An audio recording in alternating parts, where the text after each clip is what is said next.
Bagamat hindi gaanong idinetalye, inilahad ni Senator Risa Hontiveros na may mga bago silang impormasyong nakalap hinggil sa pagkakaroon umano ng Chinese spy sa Pilipinas.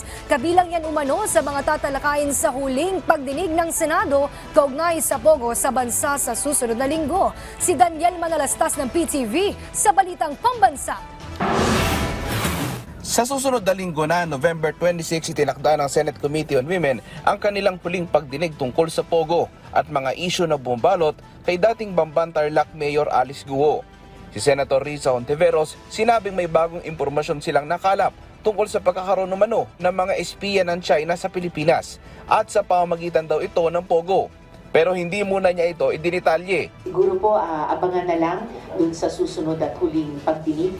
Pero gaya ng nabanggit ko kanina, doon ay balak po namin i-tie up yung loose ends na nabitin pa nung nakaraang hearing.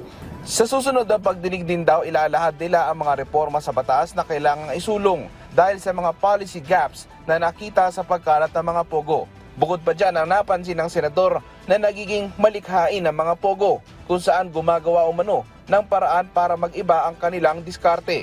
Una na rin itong binanggit ng DILG. Gumagawa ng paraan na mag-iba ng identity, yung iba nagkukunwari ng simple at legal na BPOs lamang sila.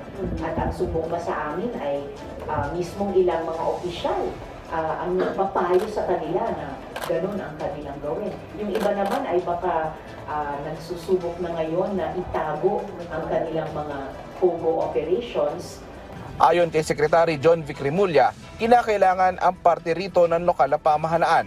Sa ngayon, imbitado rin ang ilan pang personalidad na nadadawit sa pogo sa huling pagdinig ng Senado tungkol sa usapin. Mula sa PTV, Daniel Manalastas para sa Balitang Pambansa.